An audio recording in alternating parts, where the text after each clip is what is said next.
Con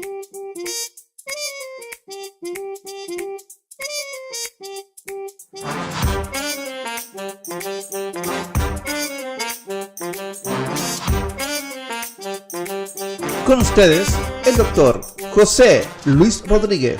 Hola mis amigos, tengo un invitado de lujo, mi amigo y filósofo, señor Ronnie Videla. Muchas gracias, Ronnie, por estar presente en mi programa, tu buena disposición, tu amabilidad y tu participación activa. 1.000.000 de gracias. Bienvenido. Muchas gracias, José Luis, gracias por la invitación. Agradecido a ti, de todas maneras. Ronnie, generalmente uno presenta a su invitado, ¿cierto?, con un pequeño currículum, de modo que resumir la vida de una persona en un currículum cortito me puede salir muy pretencioso de mi parte, ¿no? Preferiría que tú te presentaras a ti mismo con los hitos como importantes de tu vida. Sí, bueno, yo soy profesor y licenciado en educación de formación. Me fui especializando en mis posgrados en el área de psicología, luego otro en el área de literatura y filosofía, y finalmente uno en ciencias de la educación ligado a la parte de las ciencias cognitivas.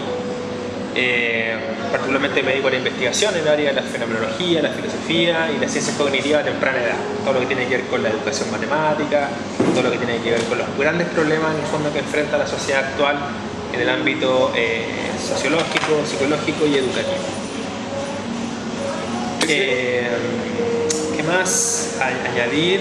Bueno, me he formado también en otras áreas que están ligadas y son complementarias, como el área de la biología cultural, con Humberto Maturana y Jimena Dávila, y participo generalmente en proyectos de investigación que están a mi cargo dentro de la Universidad de La Serena, como la Universidad Santo Tomás de la Cuarta Región. Y también, como tú me has contado en otra oportunidad, eres un experto en el tema de Gabriela Mistral, su vida y su obra, que está en algún momento a punto de publicar un libro, ¿no? Sí, también. Justamente en el área de literatura y filosofía es una de las vetas que he ido explorando en la región y que particularmente correspondió a mi tesis de estudio latinoamericano en el área de literatura y filosofía. Así que claramente uno de mis grandes deseos es poder plasmarlo en un libro. Previamente ya se publicó un artículo en una revista de filosofía sobre Gabriel y actualmente estoy preparando un segundo o tercer libro, pensando cuál sale primero, que se llama La textura del mundo. Así que ahí los dejo a todos invitados a mitad de año para ese lanzamiento. Hoy estaremos de productor ejecutivo. Por supuesto, por supuesto. Oye, bueno, tú sabes que vivimos en un modo pandémico, por decir así, ¿no? Que se ha manifestado en todas las expresiones del ser humano, incluso en animales también, ¿no? Pero hablando de ser humano, se ha expresado en distintas biologías, en política, en economía, en muchas cosas.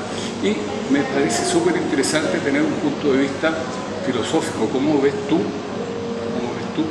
la pandemia desde el punto de vista filosófico, desde el punto de vista psicológico? Y me gustaría que te hicieras tú como una primera pregunta a ti mismo, digamos, que abriría el tema para las otras 4 preguntas que queremos hacer. Por favor.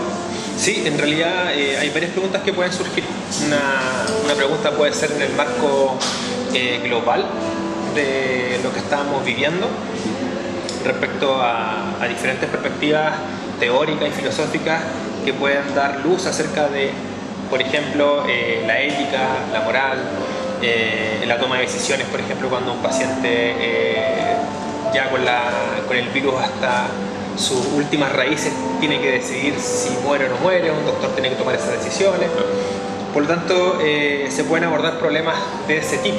Ahora, la pregunta que yo me haría para ser un poco más específico, dentro de todas las opciones que tenemos, es qué nos está pasando, qué nos está sucediendo en el fondo, particularmente nuestro modo de vivir. Y una de las exploraciones y aproximaciones que yo considero relevante abordar es que nos ha pillado esta pandemia en una dinámica particularmente conflictiva en el ámbito personal y social que vivimos específicamente en nuestro país. Por todo lo que ocurre en la crisis social, no nos pilla como cualquier otro país en un escenario mucho más neutral, sino que nos pilla con cierta inclinación hacia ciertos afectos, hacia ciertos haceres, hacia ciertas transformaciones de la convivencia.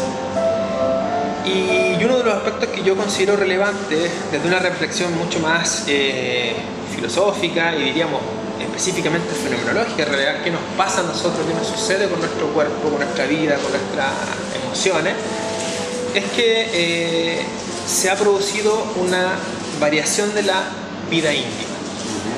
¿Y esto qué quiere decir en términos bien simples?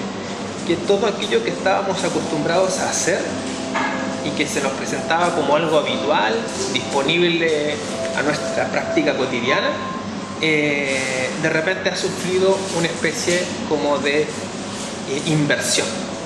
Es verdad que antes nos movíamos con mucha más soltura y de repente nos encontramos todos en cuarentena, ¿cierto? Confinados en nuestros hogares, y parece ser que a esa habitualidad de estar en nuestros hogares con nuestros seres queridos en un marco de coerción de nuestra libertad ha maximizado otras formas de ser, que llamamos variaciones de nuestra existencia, que no estaban consideradas en nuestro diario vivir, y esas han tenido enormes consecuencias en varios aspectos de nuestras vidas.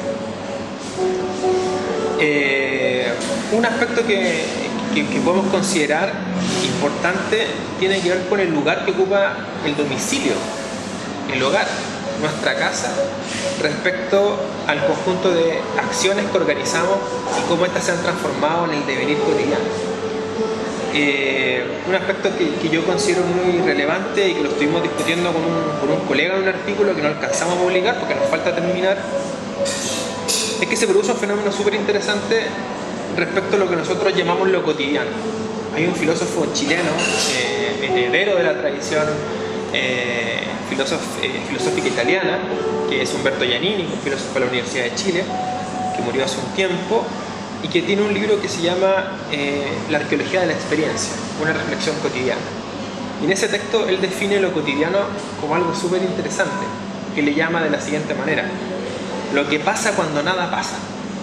Así le llama Giannini lo cotidiano, a aquello que no repercute o que no erosiona nuestro diario vivir, porque se mantiene en el fondo dentro de nuestro trasfondo implícito de habitar.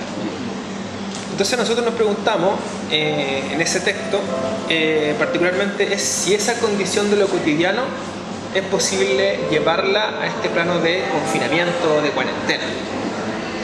¿Qué sucede cuando estamos en confinamiento y en cuarentena? Se maximizan nuestros sentidos. Ahora, no hacia afuera, porque lo único que tenemos hacia afuera en el fondo son las restricciones materiales, concretas, ¿cierto? Físicas, sobre todo los que viven en departamentos, ¿cierto? Y generalmente lo que se produce es una inversión hacia uno mismo, es decir, me encuentro más conmigo mismo. Antes estaba más arrojado hacia afuera, ¿cierto? Tomaba el desayuno en la mañana, me iba a mis labores, después almorzaba y así sucesivamente. Ahí te quería hacer una acotación, ¿eh? Uno como que tenía, pasaba por este mundo un poco, entre comillas, dormido, que tenía una especie de plano, sentido de la vida, que estaba relacionado con trabajo, una cosa familiar, una rutina, ¿no? De repente con esto te cambia un poco ese aspecto al que no estábamos preparados, o sea, nos estamos como autoinventando casi diariamente en todos los aspectos, ¿no? Entonces tiene que ver un poco con el sentido de la vida que le estamos dando ahora. Entonces, uno de los cambios, a mi modo de ver, que puede ser internamente, el cambio psicológico, ¿cierto? Cómo nos adaptamos a esta nueva situación, por un lado. Y cómo ve, desde tu punto de vista, la filosofía, incluso la psicología, este cambio de vivencia o cambio de sentido de la vida. Exacto. De hecho, Viktor Frankl, un psiquiatra y filósofo alemán, se pregunta en uno de sus libros sobre el sentido del humano, sobre la búsqueda del sentido del humano. Y la gran pregunta que nosotros tenemos ahora es la misma, en el fondo. ¿Cuál es nuestro sentido? ¿Hacia dónde vamos en este marco de pandemia? Pero primero tenemos que entendernos, por lo tanto nos preguntamos qué nos sucede, qué nos pasa, qué está sucediendo con nosotros en este contexto. Entonces, imaginémonos, o más bien, representemos lo que hemos estado viviendo todo este tiempo, que es estar de una manera confinado, y las repercusiones que eso tiene en nuestro diario vivir. Una repercusión, y tú como oftalmólogo, José Luis, nos podrás ahí complementar, es la percepción visual.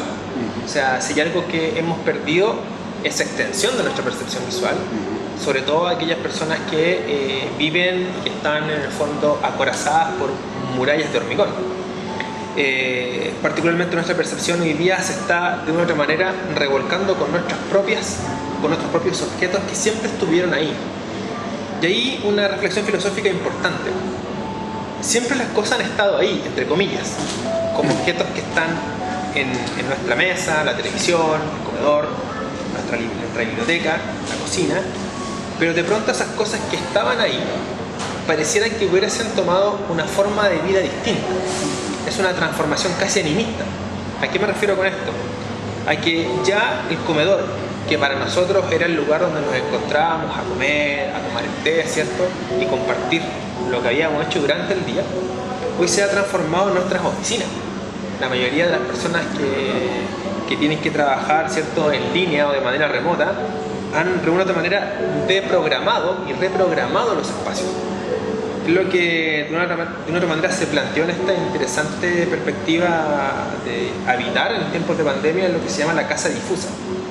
O sea, la casa ya no tiene la misma consistencia que tenía cuando nosotros no estábamos en pandemia. ¿Por qué? Porque se han exacerbado justamente las relaciones que yo tengo con los objetos. Hay un filósofo francés que se llama Michel Serres que hace una distinción entre espacio y lugar. Antes, en ese habitar mínimo que teníamos en nuestra casa, porque pasábamos nuestras organizaciones de trabajo, nosotros habitábamos un espacio. Es decir, las cosas parecían como que estuviesen distantes de uno, pero siempre estaban ahí. Ahora, con el tiempo que estamos dentro de la casa y habitamos continuamente allí, ese espacio que nosotros veíamos como distante se ha transformado en nuestra propia extensión de nuestras percepciones, sentimientos y emociones. Por lo tanto, ahora le connotamos lo que él llama el lugar, en aquello que da sentido a nuestra vida. Es un poco paradójico, porque aquello que nos da sentido a nuestras vidas, al estar más inmerso en uno mismo, producto de que estamos más tiempo en el lugar, se contrapone, ¿cierto? O más bien paradojalmente se conserva en otro dominio como algo también sin sentido, en el ámbito de que no sabemos muy bien qué es lo que nos espera mañana en términos de nuestro devenir como sociedad.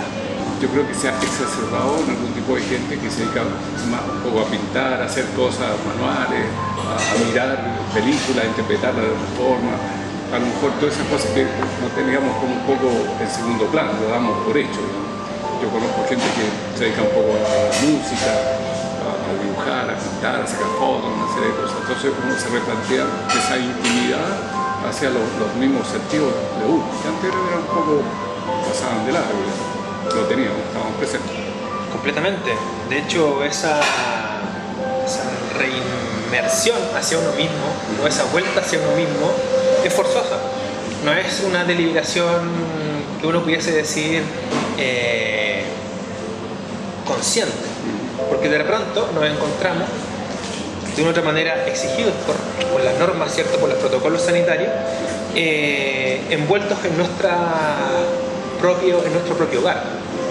Y en ese espacio en el cual nosotros nos encontramos empiezan a suceder un montón de cosas que para nosotros comienzan a tener nuevas formas de encontrar un espacio nuevo para explorar.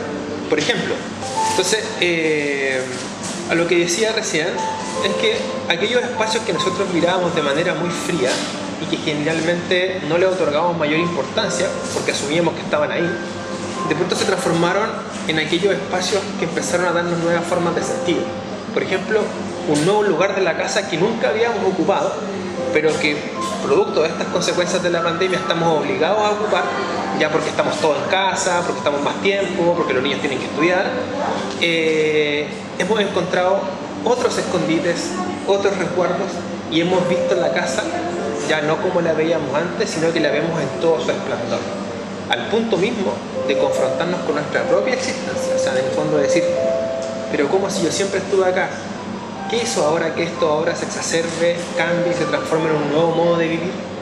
¿Cuáles son las consecuencias que tiene para mi vida, para la de mi entorno? No estábamos acostumbrados en el fondo a disfrutar de todos los espacios de la casa, pero como estamos todos en la casa en el mismo momento del tiempo, tenemos que ahora reprogramar esos espacios y participar de esos procesos. Me ha tocado ver pacientes a mí, o personas o amigos que han logrado hacer el cambio, cambiando un chip, digamos, de enfrentar esta situación, bueno, con temor, probablemente, pero sacándole alguna lección, alguna enseñanza, ¿cierto? Y hay otras personas que se han quedado un poco pegadas en un asunto, ven todo con mucho temor. Creo que es natural para ellos, digamos. Y ese es uno de los cambios que estamos experimentando a nivel psicológico. O sea, cómo vemos lo que tenemos como una oportunidad, en algunos casos, sabiendo que es cruel un poco, hay gente que ha muerto, etc. Cómo podemos hacer un cambio y ser un poco mejores, darle ese sentido a la vida distinto, no solamente al consumo, ¿cierto?, de cosas que me hacían feliz. Y ahora a lo mejor me hace más feliz estar contento sacando una foto, una plantita, una flor o plantando algo y no tanto consumiendo cosas, ¿no? Exacto. Yo creo que eso ha sido uno de los grandes aprendizajes, las exploraciones de esos lugares poco concurridos. Hoy día hay una vida mucho más concurrente, pero en ese espacio mismo de nuestro hogar se abren nuevas formas. Entonces, al final, entre comillas, siempre hemos estado ahí, nuestro cuerpo en interacción con otros, los objetos, pero ahora aprendemos y tuvimos que aprender a mirar, aprender a tocar, aprender a sentir de nuevo. Y eso pasa porque estamos más tiempo en un lugar, porque nos encontramos en él. Y así sucesivamente se van configurando nuevas formas de vida, nuevas ideas, nuevos mundos que nos permiten explorar con mayor profundidad aquello que nos va sucediendo. Tiene que ver además con la comunicación que uno puede tener con las personas, ¿no? Yo creo que uno se comunica muchas veces con la superficialidad, ¿no? Como está el tiempo, que está feo, que está lluvioso, que no, etcétera, etcétera. Pero como uno, lo que siento yo con respecto a lo que nos está pasando en global y en forma particular internamente a uno. Y después el rol que uno cumple, yo como médico me sale divertido de repente tener que calmar a personas, darle cosas que a lo mejor interiormente yo también tengo el mismo temor de ellos. Yo no tengo solucionado para nada lo que me va a pasar mañana, mi pasado, salvo los eternos problemas o las eternas situaciones psicológicas. Uno se va a morir de esa manera. Ojalá que se demore un poco el cuento, pero esta pandemia te da la posibilidad de pensar: ¿qué pasa si me muero más rato? ¿Qué cosas tengo que hacer? ¿Qué me gustaría hacer? ¿Con quién me gustaría hablar? ¿A quién le pediría disculpas en esta vida? Cosas que antes uno pensaba que era la vida eterna. Claro. Yo lo noto así. Sí, claramente. De hecho, una gran pregunta que uno se puede hacer es acerca de la muerte. Justamente se nos presenta como como una orientación existencial. O sea, dentro de nuestra vida, la caducidad de nuestra existencia es parte natural de nuestro devenir como seres humanos, pero hoy día se nos acrecenta y se nos exacerba con las noticias, con los periódicos, con toda la información que se está presentando, con la cantidad de muertos. La presencia de la muerte también es un problema filosófico y también radica justamente en esta pregunta que nos hacemos sobre nosotros mismos, sobre lo que tú recién mencionabas, José Luis, que es muy cierto. O sea, hay una necesidad en el ambiente de orientar nuestras acciones hacia el consumo, hacia las cosas más superfluas, hacia lo material, entendiendo lo material como algo aditivo a nuestra propia existencia. Y de pronto nos empezamos a conflictuar con aquellas necesidades que eran mucho más básicas y mucho más pedestres, como por ejemplo disfrutar un poco más de tiempo con nuestros seres queridos, disfrutar de nuestro tiempo para poder tener mayor ocio y por lo tanto disfrutar dentro de lo paradojalmente que es también absorber el sufrimiento y el dolor de los demás, acostumbrarnos a que hay un lugar en el cual nosotros podemos refugiarnos. Hay un matemático, filósofo francés también del principio del siglo XX que se llama Gaston Bachelard, que tiene un libro que se llama La poética del espacio. Y en esa poética del espacio, en el fondo, es lo que hace realzar diferentes lugares de la casa, como lugares, le llama antropocósmicos, en el fondo, como ese encuentro en el fondo conmigo, el sentido de mi vida, el de nuestros seres, el de nuestra familia, en este universo. Por lo tanto, ahí yo validaría y tomaría como gran aprendizaje, como una gran oportunidad que nos da la pandemia, el reorientar nuestras acciones, nuestros tiempos y nuestra mirada hacia lo que es más relevante, lo que es más importante, lo que tiene que ver con nosotros. Y la muerte, como también decía un filósofo chileno que se llama Sergio Rojas, lo más preocupante es que parece que nos vino, o más bien está presente y latente en nuestro hogar. Alguien uno puede decir, yo me puedo morir en un viaje en avión, ¿cierto? En un colectivo, en un accidente de auto, de una enfermedad, ¿cierto? Pero de repente la enfermedad y la consecuencia que trae en el fondo el COVID y la muerte nos visita. Y nos visita continuamente cuando sabemos de alguien que estuvo con otras personas, que no sabemos si se ha cuidado o no, y que de repente nos visita de manera intempestiva. De la muerte vos que estás deprimido, pero es nuestro compañero habitual, la vida también. Exacto. Muchas veces uno le tiene temor a morir, pero también uno puede tener temor o lo que sea a vivir. O sea, vivimos muchas veces, o nuestra inacción se refiere a los temores, no hacemos eso por temor o por susto. Estábamos recién, Ronnie, hablando un poco, generalizando en realidad, de la vida y de la muerte, ¿no? Que se ha despertado en nosotros ese fuerte sentimiento de saber que tenemos un tiempo de expiración, ¿cierto? Eso está presente cada rato por lo que hemos conversado, ¿no? ¿Qué otros sentimientos, qué otras cosas han aparecido en esta época que nos ha hecho reflexionar a nosotros como seres humanos? Otro aspecto o emoción atávica, por ejemplo, es el miedo, ¿cierto? Uno dice, ya tengo miedo a la muerte. Y ese miedo a la muerte está asociado a un aspecto hoy día que se llama, y que ha florecido, de hecho una primatóloga de apellido Berger lo planteó, que es el famoso asco social, que es algo que en el fondo que es inevitable no observar y hacerse cargo cuando uno escucha en un supermercado, ¿cierto?, a alguien toser, o alguien en el fondo que es detenido a la entrada, ¿cierto?, porque prende 38, un poco de fiebre. Y esa sensación inmediatamente nos coloca en alerta y al mismo tiempo automáticamente genera una distancia y una especie incluso como de asco en el fondo, una especie como de sensación de alguien que no es bienvenido dentro del marco de acción de tu propio cuerpo. Entonces, como consecuencia de la pandemia, aparte de esta inminente amenaza de morir, ¿cierto?, nos acompaña o se presenta como subproducto este miedo atávico, como del asco social. Y es complicado, porque en el fondo, hoy día las políticas educativas, por ejemplo, tomando una parte que también trabajo, está pensando en que todos los escolares tienen que entrar, de que todas las personas tienen que volver a sus funciones, considerando que está toda esta segunda ola. Y la pregunta que nos hacemos, que también puede ser de corte filosófico, ¿qué tan preparados estamos los seres humanos en este contexto de pandemia bastante acelerado, en una segunda ola, surfeando la segunda ola, de poder interaccionar con los otros bajo todas estas restricciones que tenemos? Es inevitable que la convivencia se va a ver dañada y por lo tanto el modo de relacionarnos va a tener diferentes matices. Por lo tanto, yo y creo un poco, para ir cerrando algunos temas importantes, que debemos reconsiderar los aspectos positivos que la pandemia ha tenido, ¿cierto?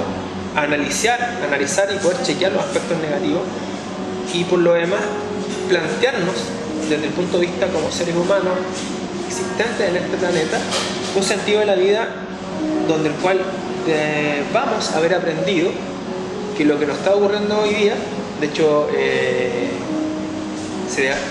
ya en Homo Deus, en este libro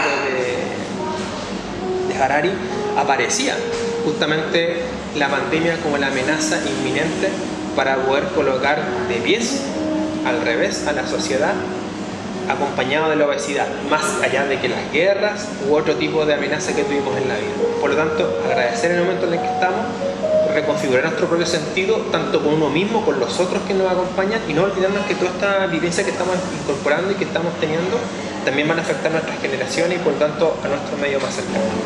Muchas gracias, Ronnie, por estar presente en mi primer programa. El tema muy interesante, a lo mejor da para mucho más todavía, por supuesto, esto es muy cortito y hace reflexionar un poco sobre el sentido de la vida, de la muerte, etcétera, etcétera.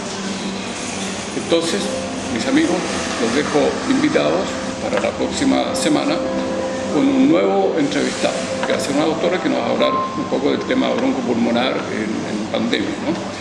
Los espero en este mismo lugar, y en este mismo lugar que es el Mi Café de La Serena, Urlicen, y agradecer a mis amigos Edgardo Gres Ramírez y a su nieta Viva Bascuñán Gres por prestarnos esta locación. Nos vemos la próxima semana. Este programa fue presentado por Mi Café,